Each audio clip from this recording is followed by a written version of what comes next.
जब से में चल रहे हमारे 3 संगठनों के पदाधिकारी साथी, अखिल भारतीय किसान सभा, CITU खेत मजदूर यूनियन, उससे संबंधित कॉमरेड ओम प्रकाश जी, साथी विनोद, हमारे साथी सुखदेव, रामेश जी, अनिल, साथी रामफल देसवाल, साथी प्रताप, मिताथल गांव के आदर के योग बुजुर्गों, भाइयों, प्यारी बहनों, प्यारे बच्चों, आपके गांव में कई बार हम आ जाते हैं और बहुत खुशी होती है यहाँ आकर। ये जो भगत सिंह चौक बना हुआ है, हरियाणा के बहुत कम गांव हैं जिनमें भगत सिंह का पुतला लगा हुआ है, तो इसलिए आपके गांव के जनता को, यहाँ के सभी लोगों को मुबारकबाद देते हैं इस बात के लिए कि अमर शहीद भगत सिंह की याद को ताजा रखने के लिए और आने वाली जो पीढ़ियां हैं उनको प्रेरणा देने के लिए गांव के चौक में शहीद भगत सिंह का यहाँ स्टैचू लगा। कल ही इनका शहादत दिवस था। 3 साथियों को फांसी पे लटकाया अंग्रेजों ने। हमने उनको श्रद्धांजलि दी। आप अंदाजा लगाओ कि उनकी जो विचारधारा है, असली श्रद्धांजलि तो वो है कि हम शहीद भगत सिंह और उनके साथियों को के विचारों को पढ़े, जानकारी ले कि वो क्या चाहते थे, किस प्रकार की व्यवस्था चाहते थे। ये तो ठीक है कि वो देश को आजाद करवाना चाहते थे, अंग्रेजों को बाहर निकालना चाहते थे, लेकिन केवल इतनी बात नहीं थी। वो ये कहते थे कि अगर गोरी चमड़ी के अंग्रेज चले जाएंगे और काली चमड़ी के लोग राज करने लग जाएंगे, इससे फर्क नहीं पड़ेगा, क्योंकि जो लूट खसोट की जाती है वो तो ये व्यवस्था है, ये सिस्टम है, ढांचा, इसके अंदर है लूट। तो इसलिए उन्होंने कहा कि अगर ये व्यवस्था नहीं बदलेगी तो दोबारा फिर से क्रांति करनी पड़ेगी, और इसलिए उन्होंने इनकलाब जिंदाबाद का एक नारा दिया।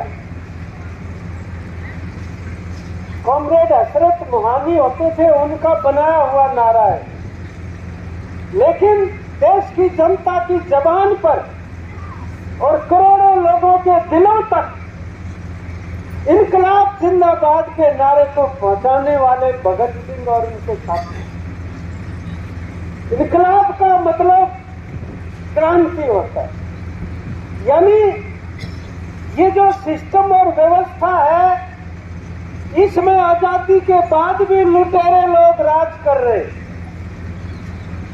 और कमेरों की लूट होती है।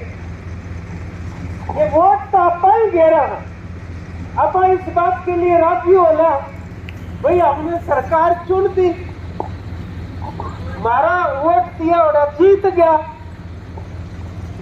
लेकिन वो उससे परिवर्तन नहीं होता, नीतियां नहीं बदलती। ये जो जत्था निकल रहा है, ये नीति परिवर्तन की जागृति पैदा कर रहा है समाज के अंदर। अपना हरियाणा में ही देखने लग रहे लगातार कि लोग एक सरकार से दुखी हो जाते हैं,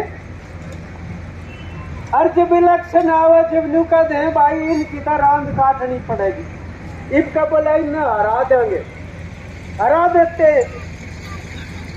दूसरी पार्टी आ जाती है, 19-21 का फर्क पड़ गया, घना को नहीं पड़ता।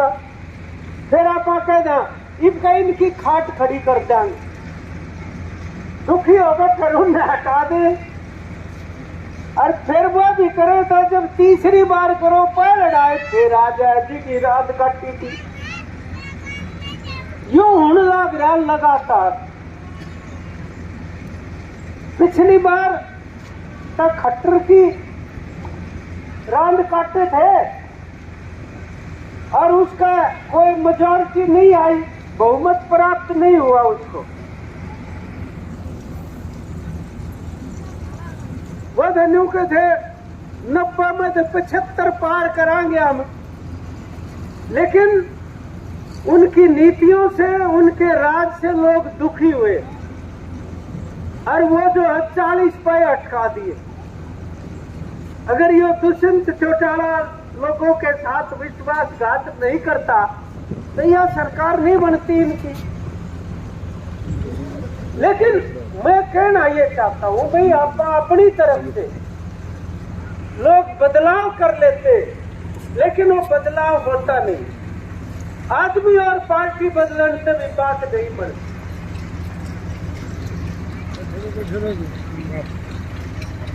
आइए तो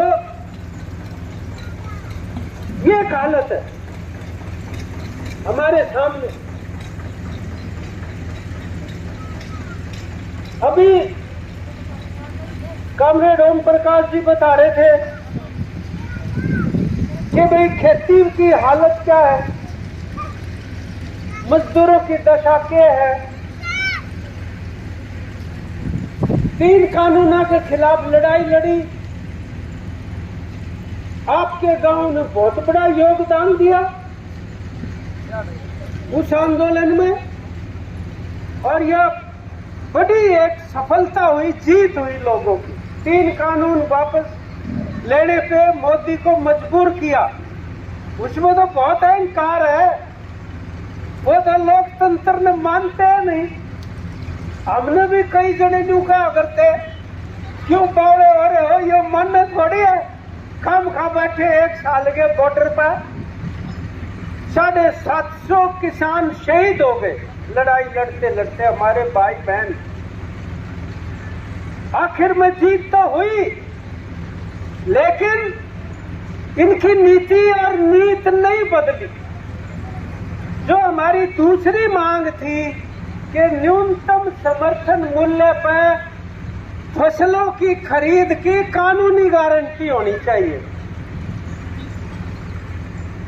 उन्होंने 9 दिसंबर को लिख कर दे दिया कि इस पे हम कमेटी बना देंगे, विचार कर लेंगे।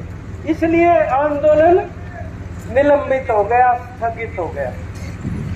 और वह जब कमेटी बनाई सरकार ने, उसमें न्यूनतम समर्थन मूल्य की कानूनी गारंटी का जिक्र नहीं करा। अब आप बताओ कि भाई लागत तो ज्यादा है हर एक चीज की खेती में, और आमदनी है नहीं, तो घाटा ही पड़ेगा। फिर घाटा पड़ेगा तो कर्जा भी चढ़ेगा। अब वो कह रहे थे भाई जो ठेके पर खेती लेकर करा वो कित जा, और जब यह हालत हो जाए जो ईब होने लाग रही, ओले पड़ के बारिश आ गई, फसल लौट गई, और हर एक फसल में आप ये लगा लो कि जिसने हम क्या करो ना भाई, सरसों सस्ती तेल महंगा, कपास सस्ती कपड़ा महंगा, गन्ना सस्ता चीनी महंगी, चने सस्ते दाल महंगी। अब चने ने दाल बनाने में क्या करना पड़ा है, वो 2 फाड़ करनी पड़ती होगी ना चने की, और सब कुछ नहीं कर चला। फिर भी आप दाल के और चने के कीमतें देखो, और जीरी सस्ती चावल महंगा, जब 20 रुपये किलो अगर जीरी हम बेचा तो उसका चावल बना के तो वह 100 रुपये किलो बेचते हैं, तो किलो गले 80 रुपये का फायदा होया कि नहीं उनने। अरन्यू तेल में, अरन्यू सारी फसलों में है। यो फायदा किसका है? यो उसका है जो खरीदने वाला है। और खरीदने वाला है इस देश का बड़े बड़े पूंजीपति कारपोरेट के लागे, जो इसलिए अडानी हर का नाम कारपोरेट हो गया। उनको ये फायदा जान लग रहा है। यह सारी की सारी लूट। तो अपन क्या मांग करी कि भाई न्यूनतम समर्थन मूल्य पर खरीद लो। तो न्यूनतम समर्थन मूल्य उनने 23 फसला का देना शुरू कर दिया। लेकिन बात तो वह हुई, वो जो बात है करा हुआ कमेटी कौन है? उस कमेटी में तो किसान तो कोई भी नहीं, ना कृषि वैज्ञानिक, उसमें तो सरकार के आदमी है। तो वो जो खर्चा गिने हैं जब कि भाई 1 किले में इतने जीव हो गए, इतना धान हो गया, तो 1 किले में खर्चा कितना होया? अब आप ये बताओ, या सारी चीजों के ऊपर बता रहा हूं मैं। वो जो खर्चा होगा वो सारा नहीं गिनते हुए, जमीन का भाड़ा किराया होता है जो आप एक पे दे दे तो भी तो मूल्य तो है जमीन का, वो नहीं गिनते। ब्याज नहीं गिनते जो कर्जे के ऊपर लगता है। लोगों की घराना की मेहनत भी ना गिनते। और या केवल फसलों के ऊपर नहीं है, या पशुपालन पर भी है। हमारा एक साथी है, हमने उससे न्यू कही कि भाई तू गांव में ना 2-4 मनसा से बात करिए जो पशुपालन करे, दूध बेच कर गुजारा करे। मखा उससे न्यू पूछिए दूध बेचने में के आमदनी है और दूध तैयार करने में कितना खर्चा है पशु का। वो बोला ठीक है। तो एक आदमी का घर अपने पड़ोस में जाकर बैठ गया, बोला भाई तो कितना दूध बेच दे? बोला 10 किलो। के भावे का है? बोले बिक जाए 50-60 रुपये किलो। बोला अच्छा। इग्नो बता इस पर खर्चा क्या लाता है? बोला क्या क्या का बताऊं? नु बोला चारा बंदरोले ये था गेरा है तू मैच ने? बोला हाँ। बोला इसका कितना खर्चा? बोला इसका तो कुछ नहीं खर्चा, घर का चारा था। तो घर का तो है, फिर भी उन मंडी में बेचा चारे ने, जब भी तो मोल है, तू खरीद कर लाओगा जब भी तो कितने का होगा? बोला हाँ। बोला इसके ऊपर जो मेहनत करे घराले उसका कितना मोल है? बोला घराले का के मोल होता हम कर लिया, हम मिलजुल का। बोला फिर भी कोई नौकर लाना पड़ेगा, कितनी तनख्वाह देनी याद है गिनी उस पर। फिर बोला जी डांगरा में बंद है उसका कितना किराया? बोला वह तो घर की है जगह, घर की तो है पर घर की ना होता है, फिर किराए में कितने में मिला हुआ जोड़ ले। तो आदमी ने बोला तो टोटा करके जाएगा हमारे। टोटा बोला मैं को ना करके जा, टोटा तो पड़े रहा था। उसने जोड़ा सारा जोड़ कर और फिर ने बोला 10 रुपये किलो का टोटा रोज हो है तेरे। और जब तू 10 किलो बेचा है तो 100 रुपये का टोटा रोज का है। और वो न्यू मान रहा है कि भाई हम तो गुजारा कर रहे हैं दूध बेच कर। या जो गड़बड़ है या अपने इसका हिसाब किताब नहीं करते, तो इसलिए स्वामीनाथन डॉक्टर बड़ा कृषि वैज्ञानिक भी जीव है, उसका कमीशन बनाया सरकार ने। जिस टाइम पर यूपीए की सरकार थी और वामपंथी समर्थन कर रहे थे उसको बाहर से, तब यह मांग मनवाई थी नरेगा की भी और न्यूनतम समर्थन मूल्य के ऊपर कमीशन बिठाया था। उसने ये कहा C2 जमा 50% के हिसाब से फसलों के दाम तय होने चाहिए। जो C2 जमा 50% क्या है? जो पढ़े लिखे साथी वो जाने, कॉस्ट ऑफ कल्टीवेशन C2 हो गया, यानी कुल खर्चा पैदा करने का, उसका जितना पड़ा में 50% और जोड़ दो, जो 100 रुपये खर्चा है क्विंटल का, अगर 1.5 से ला उसका, जब जाकर उगा पड़ता खा सके। 2014 में मोदी ने कहा हमारा राज आ गया था, हम यो दे देंगे स्वामीनाथन का फार्मूला। राज आने के बाद जब यह मांग करी किसान संगठनों ने, दो भाई, तो लिख कर दे दिया सुप्रीम कोर्ट में हलफनामा, बोला स्वामीनाथन वाला फार्मूला हम लागू नहीं करते, मुकर गए उससे। उसके बिना ये पड़ता नहीं खाया, इसलिए ये कर्जा चढ़ता है किसानी के ऊपर। तो यह मांग वह है और बड़ी लड़ाई लड़नी पड़ेगी पूरे देश में। अभी 20 तारीख को गए थे हम दिल्ली, रैली करके आए, संयुक्त किसान मोर्चे की, गए थे काफी लोग। तो ये मांग अभी बचती है। और ये बिजली का बिल अगर ये वापस नहीं हुआ तो पूरी बिजली का ऐसा निजीकरण कर देंगे कि सेठा के हाथ में चली जाएगी बिजली। वो किसान ने दे को नहीं, वो कहेंगे हम तो उसने देंगे जिसको बिजली देने में हमने मुनाफा होगा। अब वो फिर किसान को देने वाले नहीं है। अब जो बजट पेश करा, आज के अखबार में पढ़ लो, उसमें लिख रखा 15 मिनट में बजट पास हो गया। पार्लियामेंट तो चलने नहीं दे रही बीजेपी, विरोधी पार्टी रुकावट डालती थी, तब जो राज करने वाले वह पार्लियामेंट रोक के बैठे।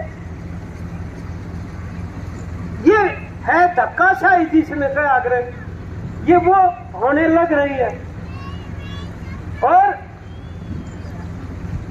बजट के अंदर खाद महंगा कर दिया, दोबारा से सब्सिडी घटाकर खेती का ऊपर जो खर्चा करते थे वो घटा दिया, मनरेगा का जो था वो कम कर दिया, 89,000 से 60,000 करोड़ पर ला दिया।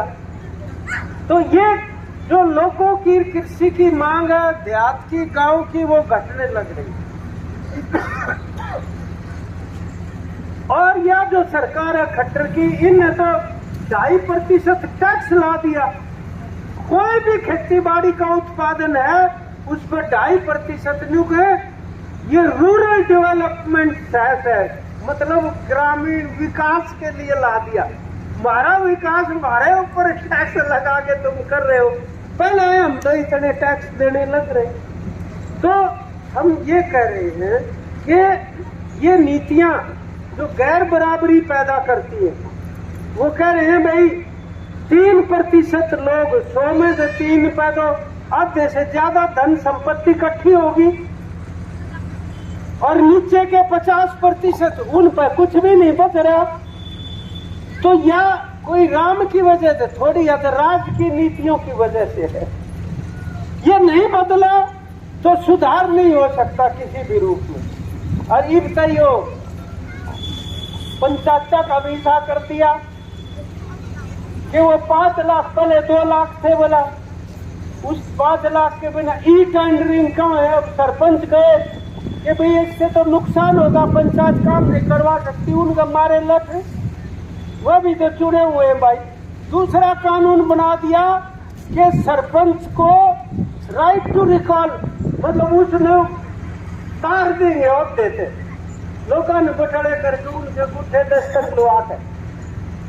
हम ये कह रहे हैं कोई बात नहीं, तब मुझे यो कानून बनाना है तो MP एमएलए पर लागू कर दो ना, पहला बाद में सरपंचा पर कर लियो।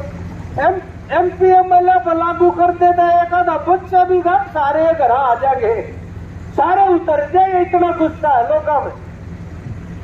आधी से कम वोटा पे बने उड़े हैं सब। तो ये जो फर्जीवाड़ा है, इसमें हमारा अपना ही पैसा और उसको भी लगा के, मेरे ख्याल में बुढ़ापा पेंशन पर 250-300 रुपये बदले होंगे, 250, और उसका भी इतना बड़ा एहसान कर रहे, कई लाख की तो पेंशन काट दी। वो जो परिवार पहचान पत्र है उसमें 1,80,000 से ज्यादा आमदनी दिखा दी साल की, हम उतरी दिखा कर सारी चीज काट दी, बड़का का वजीफा भी बुढ़ापा पेंशन भी। वो लिया अंडे है बुजुर्ग लोग आप अपने कागजा में, तो वो परिवार परेशान पत्थर बन गया। उसमें जो लिया अंडे उसका किसी का वो ठीक नहीं होने लग रहा, मारा ही पैसे के साथ इसे डालकर रहे जानू बहुत बड़ा कोई एहसान कर रहे हो। वो मारे ना एक मिसाल के आग्रह, बोला एक आदमी बस में चढ़ लिया और वो कंडक्टर आया टिकट काटने खातर, तो उसने गोज में हाथ दिया तो हाथ तले में लिकड़ गया, गोज कट गई उसकी बस में, बटुआ निकल गया। वो बोला दे भाई पीछे, बोला पीछे क्या मैं दे दूं, मेरा तो पर्स निकल गया, गोज कट गई तेरी बस में। बोला मन नहीं मतलब टिकट कटा, बोला मैं कड़े तो कटाऊ बता, बोला तो फिर तला उतर ले, बोला तला को नहीं उतरू मैं बस में है। उसने सीटी मार दी, बस रुक गई, आपस में झगड़ा, सवारी भी बोली यार हमने वारो है, तो नारो बस रोक दी, बोला ये टिकट ना लेता मैं क्या करूं।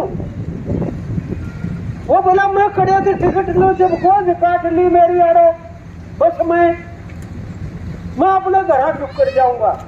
तो एक आदमी खड़ा हुआ, वो बोला ओ भाई बात सुन रहे कंडक्टर, बोला कितना भाड़ा है इसका, बोला 40 रुपये, बोला ले पकड़ 40 रुपये तो इसकी टिकट काट दे, काट दी। लोग बोले कितना धर्मात्मा आदमी है, देखिए यार उसकी टिकट कटवा ली। अरे था कौन 40 रुपये देनिया, वो जेब कतराए था तो उसने जेब काटी थी, 40 रुपये देगा धर्मात्मा को आ गया वो, 12 सबकी जेब काट कर ने और ये इकट्ठा कर ले और 200 रुपये बता के कह दे देख भाई तारे इतने बता दिए। ये मारे से तो सोचते भाई ना तो बड़का का रोजगार ना पढ़ाई, सरकारी स्कूल में मास्टर नहीं, न्यू कहे प्राइवेट में भेज दो फीस हम भर देंगे, सरकार भर देगी फीसा तो मारा ही है। अब लोग सोचते कोई मारे पीछे खड़ा है, सरकार के खजाने में जो पैसा जमा हो है वो कड़े था लोग डालने हैं।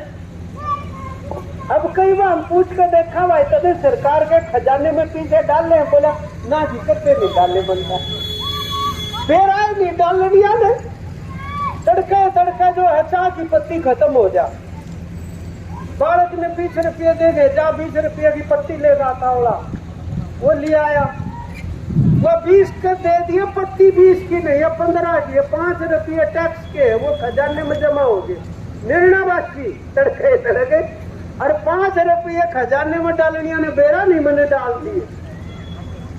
ये बालक मोटरसाइकिल चलाते हैं, ये पेट्रोल पंप पे जाओगे कहेंगे पेट्रोल डाल दे, बोला कह का 100 का डाल दिया, राजी हो गए, चाल पड़ा, शांत आई फुस हो गए, थम जाएगी, बोला रखे होया, बोला पेट्रोल खत्म हो गया, बोला 100 का दिला था यार, 100 का ना था, पेट्रोल 45 का था, 55 रुपये टैक्स के थे खजाने में, वो पेरा ही लिया, सारी चीजों पर टैक्स लग गए,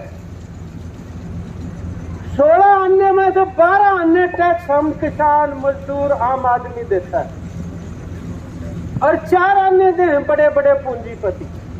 और जब बजट बनाओगे खजाना खोल के भाई कड़े खर्चा होना है, उनका तो 12 अन्य हमारा बांटा होंगे, 4 अन्य या गड़बड़ है। हम ये कह रहे हैं यार इसे नहीं बदली तो यह लूट खत्म नहीं होता, और जब इस लूट के खिलाफ आवाज उठाते हैं तो झूठ बोलते और झूठ बोलकर झूठ डालते।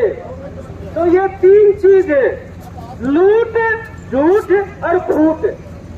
ये फूट भी जो है ये जात पात की भी, हिंदू मुसलमान की, लड़ा दे आपस में ताकि ये अपने झगड़ा में भूल जाएंगे। बोलू का अगर पाली जो है डांगर चरावे थे, एक हाड़ी हड़जोड़ रहा था, बीज बोया था, वो बोले यार मेरे में चल लेंगे, पीछे तो सही नहीं गोद में, बोले इस हाड़ी का बीज उठा लो, बोले न्यू क्यों कर उठावा, आपस में लटका लट बढ़ा दिया, लड़े जानू तय और 2 जने झाड़िया के पाछे वो हाड़ी का बोलता ने थाम का बोला रा लड़ो मन्ना और वो की बीज की कोथली ने ठाले गए जो झाड़िया के पाछे लोग रह दे हुआ। और अगले साल फिर वो है मेला और वो है हाड़ी पाड़ी, फिर लठ का लठ बिड़ाया। वो हाड़ी का छोरा बैठा था डोले पे, बोला बाबू ये कट मरेंगे पानी 40 न छुटावागे। बोले बीज की कोथड़ी पर करड़ा होगा बैठ जा, कोई नहीं मरा। बोले इस पर नजर है इनकी। तो यह न्यू लोगों की रोजी रोटी पर नजर है, इसलिए वो आपस में लोगों ने लड़ाते। तो लूट फूट और झूठ इतनी बोले न्यू को सब खुश है, कोई तंग को नहीं, कोई परेशान नहीं। रोजगार बहुत घना दे दिया, सारी चीजों का निजीकरण दे दिया। रोजगार बचा कहाँ पर है? फौज का भी निजीकरण कर दिया। बताओ 4 साल में फौजी घर आलेगा तो देश की रक्षा कैसे होगी? इसलिए हम ये कह रहे हैं इनकी झूठ का पर्दाफाश करने के लिए जाना जरूरी है। ये पहला मौका है कि इकट्ठे होकर इतने संगठन देश भर के दिल्ली में जाएंगे और वहां ये कहेंगे कि ये है सच्चाई की बात। जो लाखों लोगों को देखो, ये रोजी रोटी की जो तुम कह रहे हो, झूठ बोल रहे हो, ये बदलना पड़ेगा रास्ता। लोगों को न्याय चाहिए। और यह जो 12 अन्य हम डालते खजाने में, तो 12 अन्य के हकदार हम हैं। और जो 4 अन्य डाला उसको 4 अन्य मिलने चाहिए। ये हिसाब सीधा करना जरूरी है। ये कहने के लिए जाएंगे और उनको बोलेंगे ये विकल्प चाहिए। राजनीति में आप जो बदल कहा है ना, बदल अब न्यू कह दे भाई तुम बदल क्यों कर दोगे? केरल में वामपंथी सरकार है, लाल झंडे वाला। कितने साल हो लिए? 7 साल हो गए। वहां पर जीरी के 800 रुपये फालतू मिल रहे, 1 क्विंटल पर 800 फालतू। डांगर रखने के ऊपर देते हैं वो 20,000 रुपये एक डांगर के। और वहां पर 16 सब्जी ऐसी है, अभी देख लो आलू पिटता फिर है, यानी 4 रुपये किलो खरीदने में भी कोई तैयार को नहीं। फेंके डांगरन को आलू। प्याज 5 रुपये किलो खरीदने वाला को नहीं। अभी किसान सभा ने 10,000 लोगों का जुलूस निकाला महाराष्ट्र के अंदर, 10,000 का। और केरल में 16 सब्जियों के पक्के दाम दे रखे, ऊपर नीचे नहीं होंगे, इतने दाम मिल नहीं गए किसान को। ये होता है विकल्प। वहां पर जो जनता के हक की सरकार है, वो अमीरों पर टैक्स लगाकर उससे उगाही करेगी और लोगों के हक के कदम उठाएगी। ये इसको विकल्प कहते हैं। वो लोगों को आपस में लड़ाते नहीं जो वामपंथी सरकार है। ये फर्क है। इसलिए आज ये आह्वान करने के लिए आए हुए हैं। वरना आप देखो यहाँ पर आप अंदाजा लगाओ, कोई चुनाव तो नहीं हो रहे ना, पंचायत के तो होली है, असेंबली के भी बात टाइम पड़ा है, पार्लियामेंट के भी को नहीं होने। फिर हम ये गाड़ी का बांध का धूतूर अंदर ला रहे लोग जो सोचा थे बावड़े ये क्यों अंडे भाई। और भी तो पार्टी होंगी, हम तो किसान सभा मजदूर संगठन घूम रहे हैं, ऐसे और पार्टियां ने भी आना चाहिए लोगों के सामने, उनको बोलना चाहिए, उनको भी आवाज उठानी चाहिए। लेकिन हम ये कह रहे हैं, एक बार अगर बड़ी संख्या में हम कामयाब हो जाते हैं तो ये पक्की बात है कि दूसरी पार्टियां पर भी इससे दबाव पड़ेगा, इसकी दाब पड़ेगी। और हम जो नीतियां चाहते हैं उन नीतियों के हक में उनको बोलना पड़ेगा दूसरी पार्टियों को भी। इसलिए ये इतने सारे जत्थे हरियाणा के अलग अलग जिले के अंदर चलन लग रहे हैं। आप अपनी योजना बना के, हमें बहुत ही खुशी है। इस गांव में इतनी अच्छी जागरूकता है। महिलाएं देखो कैसे, इसी रास्ते पे आगे बढ़ना पड़ेगा, नहीं तो अब कोई